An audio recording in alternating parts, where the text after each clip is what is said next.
जिस तरह से हम लोग जी रहे हैं, ऐसे तो जानवर भी जी रहे हैं।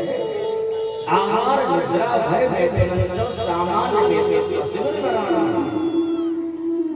पशु पक्षी भी सांस ले रहे हैं, वो भी खा रहे हैं, उनके भी बच्चे उत्पन्न हो रहे हैं, वो भी घोंसले बना करके उसमें रह रहे हैं, वो भी घूम रहे हैं।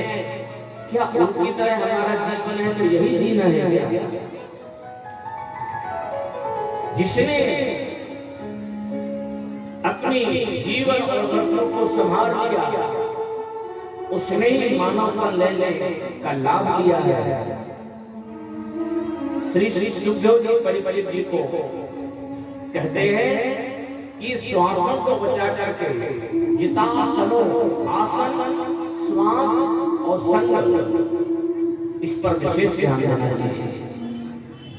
लोगों को बैठने की आदत नहीं होती है, ज्यादा बैठ नहीं सकते, ज्यादा बैठ रहे हैं तो आफत आ जाती है। अब कई लोग बैठ रहे अलग अलग ढंग से बैठ रहे हैं। जब कभी पूजा पाठ में बैठो तो जैसे हम बैठे ना, रीढ़ की हड्डी बड़ी सीधी हो, ऐसे दीमान गुड्डा गुड्डा ऐसे बैठो, बढ़िया तरह से बैठे हो। पूजा में बैठने का तरीका होता है। और कभी भी ऐसे दरिद्र आसन से नहीं बैठना चाहिए। दरिद्र आसन, दरिद्र आसन समझते? दरिद्र आसन होती है ऐसे, ये नहीं बैठना कोई पूजा पाठ में अच्छे काम में। दरिद्र आसन कहलाता है। दरिद्रता आती है उससे जो इस आसन से बैठता है। और उससे भी खराब आसन एक और होती है जिसको बोलते हैं उकड़ू आसन। उकड़ू अपने बोलने उठने में तो उकड़ू में बैठा है। अब कई लोग तो याद आ रहा खा भी बैठे मरने से उकड़ू बैठे, खा भी है उकड़ू बैठे लगे। बात हमारे में आप बता रही है उकड़ू बैठे। कभी भी अब कई लोगों को हमने देखा हवन करते समय, हवन में बैठ उकड़ू बैठे, कोई हाथ दिखता है ऐसा स्वाहा स्वाहा उकड़ू। कभी हवन करने बैठो उकड़ू मत बैठना, भोजन करने बैठो उकड़ू मत बैठना, स्नान करने बैठो उकड़ू मत बैठना। हर जगह की आसन होती है, किस आसन से बैठना चाहिए। और एक बात और ध्यान रखना, आसन मंत्र माला मूर्ति ये बार बार बदलना नहीं चाहिए। ये बदली नहीं जाती, बार बार बदलते रहते ना लोग। जैसे आसन, जिस आसन से हम पूजा करते हैं वही आसन रोज होना चाहिए। अब आज कोई आसन, कल दूसरी आसन, परसों दूसरी आसन, तीसरी आसन, चौथी आसन, आसन एक ही हो, उसी आसन पर बैठ बैठ के पूजन करें।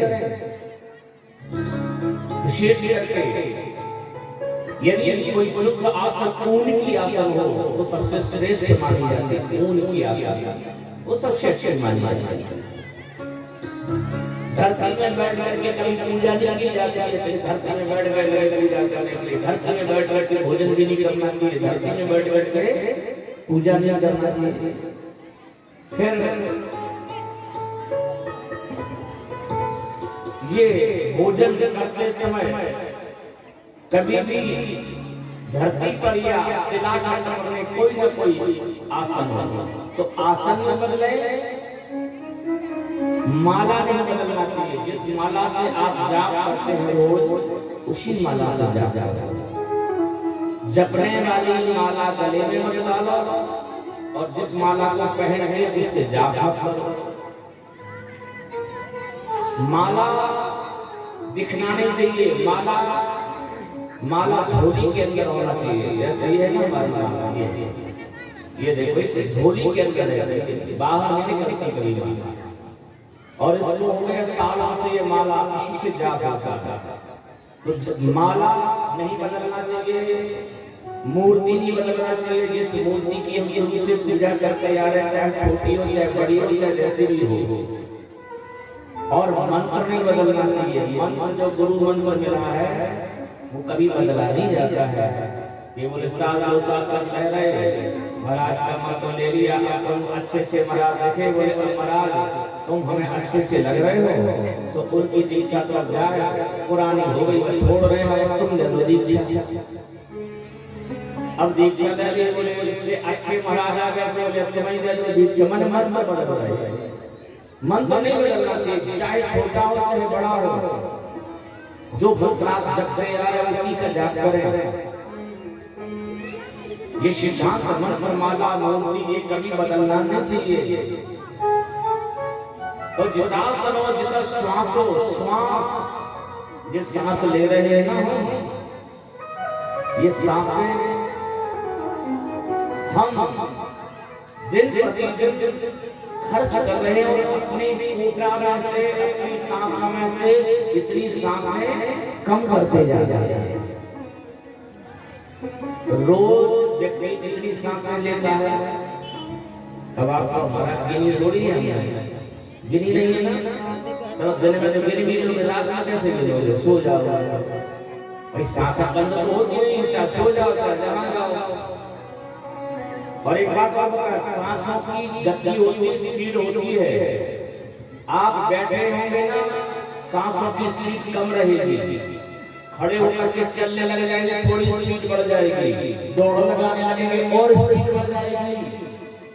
और यदि सो गए तो सोने में सबसे ज्यादा गति होती है, सबसे ज्यादा स्पीड होती है सो जाने में, इसलिए सांसें हमारी खर्च हो रही है दिन प्रतिदिन। श्वासों को प्राणायाम के द्वारा बचा करके और मन संधारित भगवान के स्वरूप को, भगवान के नाम को, भगवान की लीला को स्मरण करें, उनका चिंतन करना चाहिए। मरने वाले व्यक्ति के लिए ये काम जरूरी है। परीक्षित ने अन्य प्रश्न किए, संक्षिप्त में 24 अवतारों का प्रसंग सुनाया, फिर विस्तार से इनका वर्णन किया।